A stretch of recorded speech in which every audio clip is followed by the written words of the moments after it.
Foundation Dharashiv जिल्ह्याभरात राबविणार गाव तिथे व्यायामशाळाचा उपक्रम। भाजप आमदार राणा जगजितसिंह पाटील यांचे चिरंजीव मेघ पाटील यांची तेरणा युथ फाउंडेशनच्या युवक मेळाव्यामध्ये माहिती दिली। त्यातील नव्हे तर धाराशिव जिल्ह्यामध्ये असंख्य या ठिकाणी तेरणा युथ फाउंडेशनच्या माध्यमातून जे युवकांचा एकंदरीत मेळावा जे आहे मेघ पाटील यांच्या माध्यमातून करताना सुरुवात करताना पाहायला मिळत आहे। एकंदरीत हे ज्योत पेटत आहे, युवक असंख्य तुमच्याशी जोडले गेलेत। काय एकंदरीत तेरणा युथ फाउंडेशनचं विजन असणार आहे?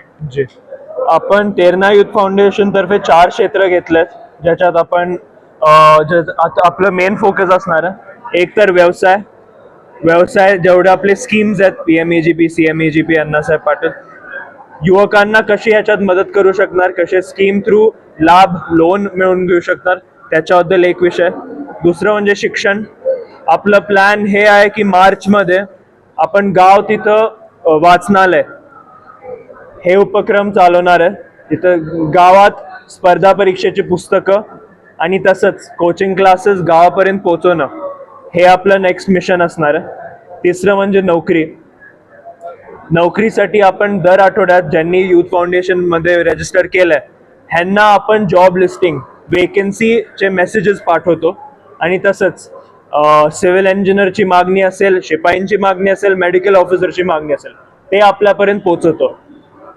आणि चौथं म्हणजे क्रीडा आणि कला।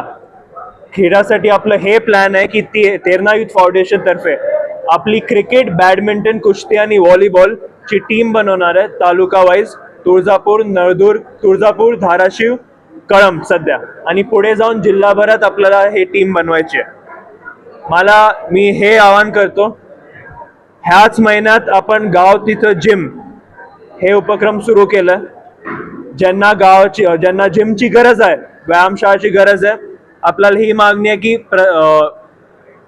तुम्ही एक नंबर ऍड करा आपल्या व्हिडिओमध्ये, ह्या नंबरवर कॉल करा, आपल्याला काय प्रस्ताव लागतो, आपण काय पुढे करू शकतो हे जिम मिळवून घ्यायला, हे आपल्याला पूर्ण माहिती मी देणार। आणि तसंच आपलं संपर्क असायला हवं, त्यासाठी मी आता माझा नंबर पण शेअर करणार आहे, 98 20 45 55 11। काय असेल मला कॉन्टॅक्ट करू शकता आणि आपलं हे संपर्क असायला हवं। एकंदरीत पाहायला गेले तर युवकांचे आपण मेळावे घेत आहेत, प्रत्येक तालुक्यामध्ये आपण मेळावे घेत आहे। कशा पद्धतीने युवकांच्या माध्यमातून प्रतिसाद आपल्याला मिळत आहे? प्रतिसाद खूप छान आहे। आता सकाळी मी कळंब मध्ये पण होतो, मला वाटलं की ठीक आहे कळंब आता दादांचा आधी मतदारसंघ होतं, पण आज पण आपले 150-200 युवक आलते, खूप छान प्रतिसाद आहे। नळदुर्ग मध्ये पण खूप छान प्रतिसाद होता आणि असंच पुढे पण ह्याच्या दुप्पट प्रतिसाद असणार हे निश्चित आहे। येणाऱ्या काळात आपण युवकांच्या माध्यमातून केलं जातं, परंतु सर्वसामान्य शेतकऱ्यांसाठी तुमच्या माध्यमातून काय एकंदरीत विजन असणार आहे? जी, शेतकऱ्यांसाठी आपले बरेचसे स्कीम्स आहेत आणि तसंच दादांच्या थ्रू, दादांना काय पीक विमा स्पेशलिस्ट बोलतात,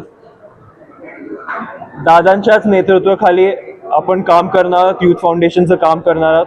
तसंच शेतकऱ्यांचं पण मेळावा आपण लवकरच घेणार आहोत आणि त्यांचे जे प्रश्न आहेत आपण सोडवण्याचं बघणार आहोत। एकंदरीत पाहायला गेलं तर धाराशिव जिल्ह्यातील असंख्य शेतकऱ्यांची आत्महत्या कुठेतरी थांबले गेले पाहिजे, युवकांचे प्रश्न मिटले गेले पाहिजे, या चळवळ एकंदरीत उभा करताना मेघदादा यांच्या माध्यमातून पाहायला मिळते। आमदार राणा जगजितसिंह पाटील यांचे हे चिरंजीव आहेत, मेघदादा पाटील यांच्या माध्यमातून ज्या युवकांचे प्रश्न सोडताना या ठिकाणी असंख्य युवक जे आहेत त्यांना जोडताना आपल्याला पाहायला मिळत आहे। व्हिडिओ जर्नलिस्ट अजित चव्हाणसह आयुब शेख, NTV न्यूज मराठी, तुळजापूर, धाराशिव। धन्यवाद।